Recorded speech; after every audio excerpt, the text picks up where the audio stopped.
Hi everybody and welcome back to Lily's Everyday. Today we're going to be making an exotic Indian chicken curry dish. We have lots to do, so let's jump right to it. First ingredient you're going to need for the chicken curry is 1.5 teaspoons of gram masala, 1 teaspoon of cardamom, 1 teaspoon of curry powder, 1 teaspoon of paprika, 1 teaspoon of cumin, 1/2 teaspoon of ground ginger powder, 1/2 teaspoon of ground cloves, 1/2 teaspoon of ground nutmeg, 1/2 teaspoon of ground allspice, 1/2 teaspoon of turmeric, 1/2 teaspoon of coriander, 1/2 teaspoon of cinnamon powder, saffron strands, 2 bay leaves, 1 teaspoon of salt, 1/2 teaspoon of pepper, 2 grated cloves of garlic, 2 tablespoons of butter, 4 ounces of tomato sauce unsalted, 1 grated or processed medium onion,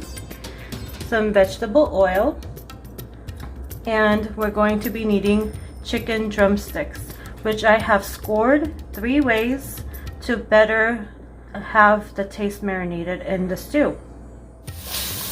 I have drizzled a bit of vegetable oil on the bottom of the pot, in a medium-sized pot, and I am sauteing the onion.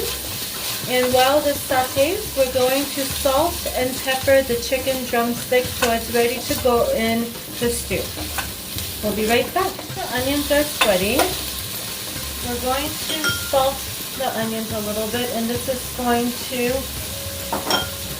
get the liquid out, and it's going to saute quicker. Don't worry about if you get some brown spots in the pot. That's actually going to create lots of flavor. Just make sure you do not put the spices in when the pot is hot, because otherwise you're going to burn the spices. I'm going to take the heat down a little bit more, and this is sauteing pretty nicely. We're going to go ahead and put all the spices in except the bay leaves. I'm going to reserve the salt and pepper for just a little bit later, and increase the heat slightly. Also drizzle a little bit more oil to make sure that we don't burn the spices. And when the spices hit the oil in the hot pan, that's going to release the essence of the spices, which is going to create a lovely flavor, versus if you just put it into a liquid, and it's not going to give you the flavor profile that you are looking for, really. So once we're in this stage, we're going to put in the garlic, and be careful with the garlic because this could go bad very quickly. If you burn the garlic, you're going to ruin the entire curry. So you want to make sure you are mixing this constantly.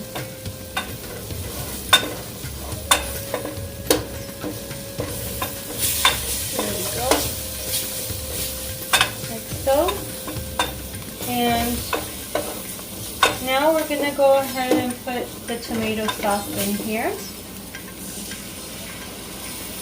We're essentially creating a paste that later we're going to dilute with boiling water. And it's going to create this wonderful aroma in the household. And your neighbors are going to notice you cooking, I can tell you that. And once you make this dish, the longer it sits, the better it's going to be. It's one of those that the flavors mend together better.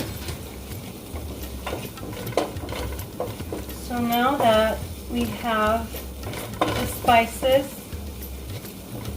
in here, we're going to add some water.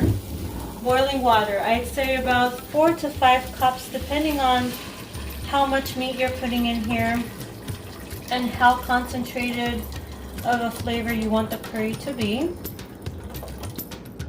because this is going to cook down substantially for about 30 to 45 minutes with the chicken drums in here. So you want to keep that in mind. And you want to raise the heat to boil. Once it starts boiling, we're going to put in the chicken drumsticks in here, and then we're going to simmer it for about 30 to 45 minutes. I'll be right back. Alright, the curry is now on high simmer, and you can see what a beautiful color it has of change. We're going to go ahead and put the bay leaves in here now, as well as the salt. You want to reserve the pepper to the very end because the pepper could otherwise bitter up the dish. We're also going to put in the butter. And the butter is going to add a rich texture to the curry. I'm next going to be adding the chicken drumsticks. And we have already done the salt and pepper on both sides of the drumsticks. Once we add it, it's going to bring the temperature of the stew slightly down. We're going to bring it up to a gentle boil and then a simmer. And we're going to let this be for about 30 to 45 minutes, depending on how many pieces you have in here and what type of a cut of meat you have. I do recommend bone-in meats work best here because it really does add a rich texture to the curry. So we're going to now leave this guy alone. We're going to cover it up and we'll be back soon. This is what we are looking for it to have a gentle simmer. We're going to cover it up and let it cook for another 30 to 45 minutes.